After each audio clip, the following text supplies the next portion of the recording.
La méthadone, c'est un vieux produit qui a été synthétisé à l'époque, je pense en Allemagne au départ, pour des questions d'autonomie des armées qui les nazis avaient peur d'être à un moment donné en manque d'opioïdes. Et donc on synthétisé une molécule particulière qui est la méthadone. Alors quand on regarde la formule chimique de la méthadone, vous voyez qu'il y a quand même quelque chose qui s'apparente un petit peu à la morphine, notamment vous avez le noyau azote que l'on retrouve, vous avez les différents cycles qui ressemblent quand même étonnamment à la morphine, et donc ce produit purement une synthèse. Alors, qu'est-ce qui s'est passé? Bien, nous avons fait, je pense que vous le savez, mais depuis plusieurs années, maintenant ça fait 3 ans, les 3 sociétés, Apsos, SFAP et SFETD, se sont réunies pour proposer de revoir les recommandations des SOR de 2002, concernant les opioïdes. Et on m'a demandé d'animer ce groupe. Et dans un premier temps, on a fait ce qui nous semblait le plus urgent, c'est-à-dire la fentanyl transmuqueuse. La méthadone par la suite. Actuellement, on est en train de terminer ce qui est rotation des opioïdes, et notamment ce qui est au niveau oxycodone et tapentadone. Alors, ce que je vais vous montrer là, ces recommandations, elles sont parues dans le dernier douleur, et il sera sur le site de la SFAP, du moins je le pense, puisque, comme vous le savez, nous avons travaillé ensemble ces recommandations avec le groupe d'experts que vous voyez. C'est à peu près à parité égale entre les trois sociétés, il y en a qui sont dans les 3 d'ailleurs.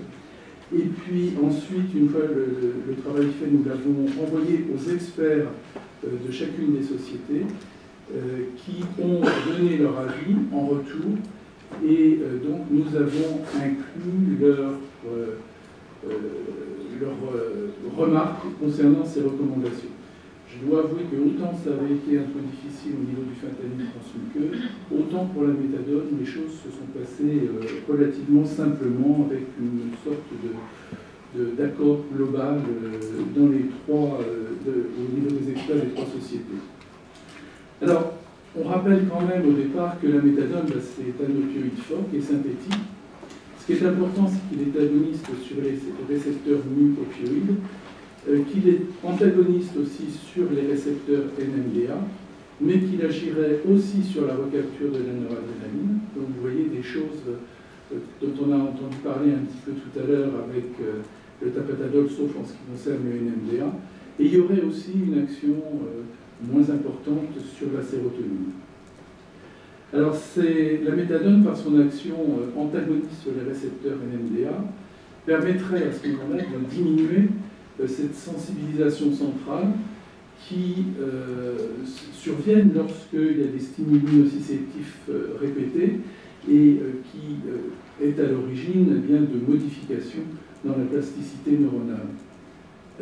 Avec cette action antagoniste NMDA, ça éviterait une hyperanalgésie opioïdo-induite.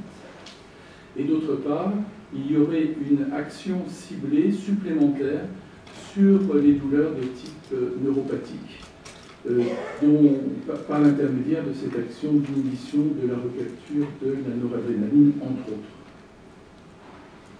Alors, la pharmacocinétique, elle est un peu complexe pour la méthadone. Alors, on n'a pas fait quelque chose de difficile, parce que on pense qu'il faut essayer de simplifier au maximum le message.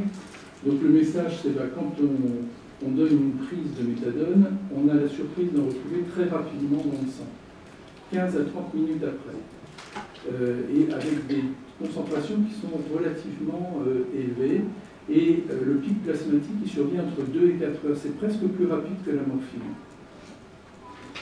Il y a une longue d'élimination qui va être variable en fonction des individus, et ça peut aller de 15 à 60 heures, et on a une médiane qui se situe aux alentours d'1 jour. Elle est métabolisée, ça c'est un côté désagréable du produit, elle est métabolisée par le cytochrome P450, et donc le risque d'intervention médicamenteuse, notamment chez les patients multitraités, comme le sont nos patients en soins palliatifs, ou du moins comme ils peuvent éventuellement l'être lorsqu'ils ont encore des traitements à visée oncologique, ça peut poser quand même quelques problèmes. Par contre, le gros avantage, c'est que l'ensemble des métabolites de la méthadone sont inactifs et sont non toxiques. Ce qui fait qu'on peut l'administrer même chez les patients en insuffisance rénale terminale, même sous hémodialyse. De toute façon, si par hémodialyse on n'élimine pas les métabolites, de toute façon ils ne sont pas toxiques et donc il n'y a pas de problème pour les patients. Et j'avoue que depuis que j'ai manipulé la méthadone, je l'ai donnée fréquemment à des gens qui sont douloureux et en insuffisance rénale, dialysés, et que ça se passe remarquablement bien pour la plupart des gens avec une prise de 48 à 72 heures. Alors quand on la donne par la bouche, eh bien l'absorption intestinale elle est quasi complète. Alors bien sûr ça va dépendre de la mobilité intestinale, du pH et puis de la rapidité de perfusion du tube digestif, mais globalement il peut y avoir une augmentation de l'absorption si le pH est acide et si la mobilité intestinale est un peu diminuée. Chez le patient cancéreux, ça c'est quelque chose qui est important à savoir. Vous savez tous que les glycoprotéines peuvent être très malmenées chez les patients cancéreux, notamment l'eurozomucoïde, qui peut être assez élevé. Et cela réduit d'autant la concentration plasmatique de la méthadone active libre, puisque la méthadone a tendance à se fixer sur l'eurozomucoïde. Elle s'accumule dans les tissus, ça on le sait, puisque vous savez que le gros problème, c'est l'équilibration de la méthadone avec ses risques de recirculation. On le verra un petit peu plus tard. Et elle s'accumule dans les tissus. Ensuite, elle est lentement relarguée dans le plasma, puis depuis le réservoir tissulaire, ce qui va expliquer cette longue demi-élimination du produit. Par contre, si on en donne et qu'elle est bien fixée dans les tissus, avec ce relargage progressif, il arrive un moment où il y a un risque de surdosage, et cela a été évalué aux alentours du 4e, 5e jour où ce relargage survient et où il y a le risque, là, net, de dépression ventilatoire. Alors en France, il n'y a pas d'AMM dans l'indication de douleur pour la méthadone. Elle n'est autorisée sur le plan AMM que pour la substitution dans la toxicomanie.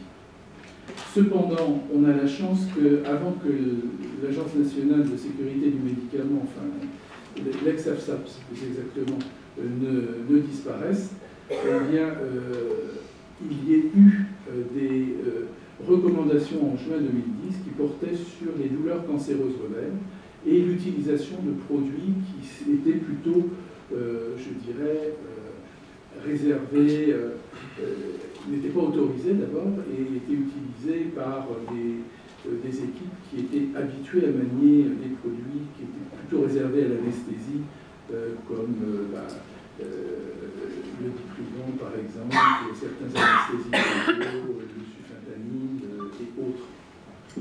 Donc il y a eu cette ouverture pour l'utilisation de la méthadone chez le patient en phase avancée de sa maladie, atteint de cancer, en soins palliatifs, et chez qui il y avait un échec d'utilisation de l'ensemble des autres opioïdes connus. Voilà l'ouverture qu'il y a à l'heure actuelle. Alors, les recommandations que l'on a pu faire sur son utilisation, eh bien tout simplement, comme c'est un opioïde, elle suit les règles de prescription et de délivrance des stupéfiants, donc c'est ordonnance sécurisée. Sa prescription est limitée à 14 jours, contrairement aux autres opioïdes qui peuvent être à 28 jours. Certains d'ailleurs, les injectables, sont à 7 jours. Je vous rappelle que le fentanyl en injectable, mis à part la morphine et l'oxycodone en pompe, peuvent être prescrits sur 28 jours, le reste c'est 7 jours. La délivrance, elle est limitée à 7 jours, sauf mention indiquée par le médecin. L'ANSM prévoyait que dans l'indication douleur, eh bien, elle soit disponible après équilibration par le biais d'une rétrocession hospitalière. Donc le traitement devait être fourni par le pharmacien hospitalier sur présentation de l'ordonnance. Et donc il y a obligation de rétrocéder pour les pharmaciens hospitaliers. Le problème, c'est que de la méthadone, il n'y en a pas partout. Et par extension, comme la méthadone, il y en a partout en ville, par contre, puisqu'il y a de nombreux toxicomanes qui sont traités, eh bien, il y a certaines prescriptions qui ont été faites directement vers les pharmaciens, et la plupart du temps, les pharmaciens rétrocèdent en ville le produit, alors que normalement, ils n'ont pas l'autorisation. Ce qui fait que ça peut poser quelques problèmes, notamment au niveau du remboursement du produit, lorsque les patients se sont fournis en pharmacie, les médecins conseils de certaines caisses de sécurité sociale refusent le remboursement, car il n'y a pas d'AMM dans l'indication. Donc, bon, ce n'est pas une catastrophe parce que c'est un produit qui ne vaut pas cher. Une semaine de traitement, c'est de l'ordre de 10 € en moyenne. Et donc, les médecins conseils comprennent que plutôt que d'avoir des pompes et puis des perfusions diverses et variées, kétamine plus fentanyl ou sulfenta, qui là augmentent quand même les coûts, jusque-là, pour la plupart du temps, la discussion, la compréhension a fait que l'ensemble des prescripteurs qui avaient tout à fait le droit de prescrire la méthadone et les patients qui sont allés dans leur pharmacie, jusque-là, tout s'est bien passé et les malades ont été remboursés. Alors, dans les recommandations qui sont celles de l'AFSAPS, la forme sirop est dite privilégiée à prescrire en première intention. Ça, c'était des volontés purement administratives, hein, comme la rétrocession hospitalière. On s'est battu pour essayer d'obtenir autre chose.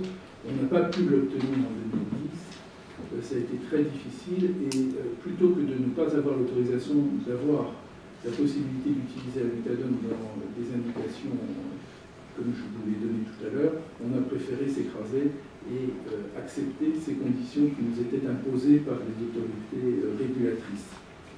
La forme gélule est réservée à des situations d'exception lorsque les doses sont trop élevées, ce qui nécessiterait d'absorber des volumes trop importants ou lorsque les patients sont diabétiques ou intolérants au sirop. Ça, c'est ce qui est dit officiellement. Globalement, maintenant, on peut très bien traiter avec des gélules de méthadone s'il y en a disponible dans les centres hospitaliers et ensuite pour les patients à domicile. Alors, une revue de la littérature qui a été faite en 2011 par Mercadante examinait le passage d'un opioïde vers la méthadone. Et je vous fais grâce de toutes les publications, mais vous les retrouverez aisément dans la revue Douleur, et vous pouvez en faire certainement facilement des copies. Ça ne permet pas d'établir un ratio de conversion entre quelque opioïde que ce soit et la méthadone. Toutes les études jusque-là se sont cassées les dents sur des variables importantes, des variations importantes des doses équiantalgiques entre la méthadone, enfin dites équiantalgiques entre la méthadone et les autres opioïdes. Alors, ce qu'il faut faire, eh bien, c'est ramener la dose de tous les produits que prenait le patient à un équivalent morphine orale, et ensuite, on pourra convertir cet équivalent morphine orale en une dose de méthadone orale. Alors, sauf pour le fentanyl, puisque le fentanyl est un produit qui est par voie transdermique, et ça peut poser quelques problèmes, mais vous savez bien qu'on arrive à avoir quand même des équivalences entre la morphine IV et le fentanyl transdermique, ce qui n'est pas sans poser des problèmes, parce qu'à chaque fois on ajoute une erreur qui se multiplie. Et si on passe de la forme transdermique à la forme intraveineuse, puis à la forme orale, ça fait deux passages et risque de multiplication des risques. Alors, de multiplier les risques d'erreur. La morphine par la méthadone, eh bien, quand on regarde toutes ces études, on a des équivalences qui varient entre 10 sur 1 à 5 sur 1. Alors tout ça dépend de beaucoup de choses. Quand on passe d'un opioïde à la méthadone, eh bien, tout va dépendre de la dose d'opioïde antérieure. Ça va dépendre de la raison pour laquelle on change.